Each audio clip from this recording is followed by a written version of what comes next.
va s'intéresser au jeu GTA V. Il est sorti il y a 3 jours en France et dans plusieurs pays du monde. Et cette question, est-ce qu'il est dangereux pour nos ados et pourquoi? Notre invité est installé en studio, vous l'interrogez. Il s'agit de la directrice de l'association Enfance, Justine Atlan. Bonjour madame. Bonjour. Et puis Mathieu Charrier du service culture d'Europe 1 est à nos côtés car il a testé ce jeu, il connaît bien GTA 3, 4, 5 désormais. C'était important de vous avoir Mathieu, bonjour. Bonjour. Pour prouver justement à ceux qui nous écoutent et qui se diraient la vidéo c'est pas pour nous, c'est pas notre génération, pour comprendre que derrière ça il y a un sujet brûlant de société autour de la violence, autour de l'hyper-violence même. Alors c'est le jeu vidéo le plus cher jamais réalisé, déconseillé aux moins de 18 ans, on va voir la relativité des choses. Qu'est-ce que ça donne, vous qui l'avez testé, Mathieu, et comment ça marche?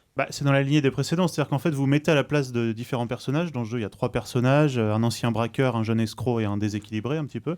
Et vous remplissez tout un tas de missions. Alors, ça va des missions, des braquages de banques, des choses comme ça, des missions un peu violentes. Des choses saines et respectables. Voilà, ouais. Mais aussi parfois, vous jouez les paparazzi, vous jouez les agents immobiliers. Enfin, il y a aussi des missions un peu plus simples. D'accord. Après, la particularité de ce jeu, c'est que vous êtes dans une carte virtuelle très grande, en l'occurrence une copie de la ville de Los Angeles, et vous avez le droit de quasiment tout faire. C'est-à-dire que vous volez des voitures, si vous décidez d'écraser un piéton sur la route, vous écrasez le piéton, enfin voilà. Il y a des malaises dans le studio d'Europe 1.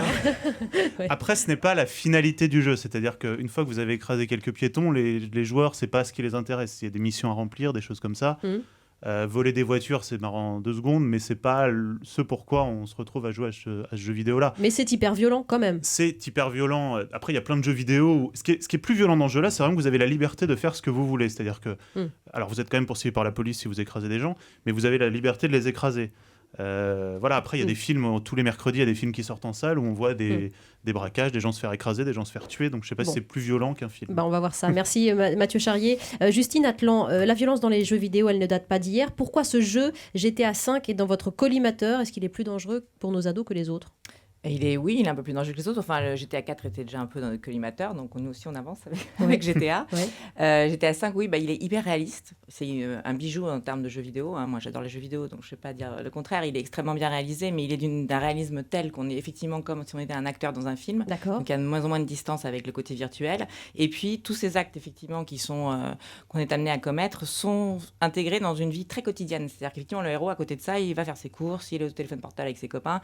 Donc ça banalise complètement ces actes qui ne sont pas dans un monde imaginaire ou dans une autre époque, qui sont aujourd'hui dans notre quotidien, d'un milieu urbain qu'on côtoie. Donc encore une fois, pour un enfant, ça banalise énormément ces comportements immoraux. Homicide volontaire, attaque à main armée, conduite dangereuse, service d'une prostituée, vol de véhicule, voilà tout ça pour vous dans GTA V. Alors une question en studio d'Europe 1 de Monsieur Jeune Homme, je vous en prie. Bonjour. Allez-y, ça fonctionne, oui, mettez le micro. Alors bonjour, donc je m'appelle Alexis, donc j'habite vers Grenoble.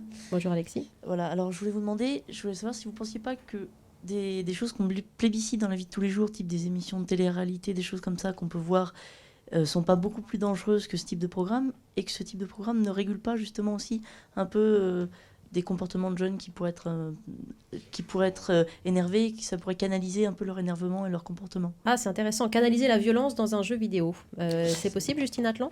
Si on ne parle pas de GTA V, oui, bien évidemment, on sait très bien que les jeux vidéo chez les garçons ont effectivement cette vocation-là de canaliser, de défouler, que les garçons ont des pulsions, de toute façon, d'avoir une arme dans la main et de jouer à la guerre depuis qu'ils sont tout petits, et qu'effectivement les jeux vidéo servent à ça. C'est un exutoire. C'est un exutoire, oui. La différence, c'est dans quelle main on les met. Un jeune de 16-18 ans, ok. Un enfant de 8 ans dans Call of Duty, je me suis trompée de jeu, mais c'est un peu le même genre. Dans GTA V, c'est plus compliqué parce qu'il va pas faire la part des choses et qu'il est à l'âge où on est censé lui apprendre qu'on fait pas tout ça normalement. Donc on peut pas à la fois passer la journée à lui dire de pas faire tout ça et puis à certains moments l'autoriser à le faire dans un jeu qui ressemble de plus en plus à la réalité. C'est cette distance-là qui est un peu compliquée. Vous êtes nombreux à réagir sur le hashtag E1midi sur Facebook en louant parfois d'ailleurs les atouts et les qualités de ce jeu-là, en s'interrogeant aussi sur la réglementation autour de ce jeu. On va y venir dans un instant. Mais on a une question de Madame dans le public d'Europe 1. Bonjour. Bonjour, Andy de La Varenne. Andy. Bon, moi, je me pose la question de savoir, est-ce que en jouant à ce jeu, surtout celui-là, on peut devenir forcément violent? Est-ce que c'est une fatalité? Non, alors il n'y a pas d'études qui montrent que la pratique des jeux vidéo rendrait violent.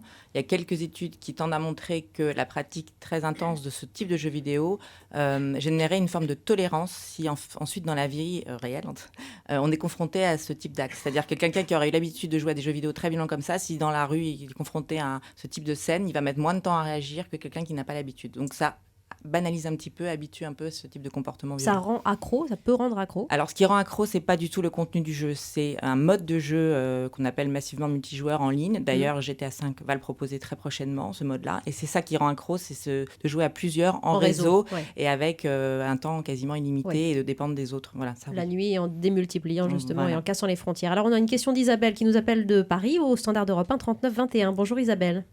Oui, bonjour. Comme vous l'avez dit, le jeu est déconseillé au moins de 18 ans, mais est-ce que c'est vraiment respecté dans les points de vente? Et pourquoi ne pas décréter une véritable interdiction? Ouais, évidemment, ouais, parce que les ados qui font 18 ans et qui en ont 15, il y en a pas mal. Justine, Absolument. attends. Alors, d'abord, je tiens à vous préciser que j'étais avec les industriels du jeu vidéo ce matin qui eux-mêmes affirment très fortement que ce n'est pas un jeu pour les enfants. Vraiment. Et qu'effectivement, cette interdiction moins de 18 ans, c'est eux qui l'ont mise sur le jeu. Donc, ils sont tout à fait au clair là-dessus, même si on sait que ça peut être très incitatif pour des jeunes ados de 12 ans d'avoir envie de l'acheter. Ce sont des indications faites pour les parents, parce que je pense que les industriels, comme nous d'ailleurs, on n'a pas vocation à être parents à la place des parents. On leur donne toutes les informations possibles pour C'est un qu'ils peu décident hypocrite. pour leur Hein. enfant. C'est un peu hypocrite. Non, c'est pas forcément hypocrite. Ce qui pose problème, effectivement, c'est de se dire est-ce que cette pictogramme 18 ans que les parents ne voient pas, Oui. mais que les ados voient tous, n'est pas effectivement très incitatif Et c'est pour ça. les jeunes d'aller l'acheter. D'ailleurs, Voilà, sur la question, Twitter, elle est plutôt là. hashtag E1 midi, tout le monde réagit là-dessus, justement, hein, sur l'interdiction au moins de 18 ans et la nécessité d'encadrer ce jeu. C'est vrai que c'est aux vendeurs, effectivement, Compliqué. parfois d'expliquer aux parents pourquoi il y a le 18+, et qu'est-ce qu'il y a dans le jeu. Le problème, c'est que les parents achètent un jeu parce que leur enfant leur demande, mais ne savent pas ce qu'il y a dedans du tout. Merci beaucoup. Ce jeu qui coûte 70 €. Voilà, c'est aussi un peu du luxe. Merci Justine Atlan, directrice de l'association e-Enfance. Merci à Mathieu Charrier pour avoir fait le cobaye pour Europe 1.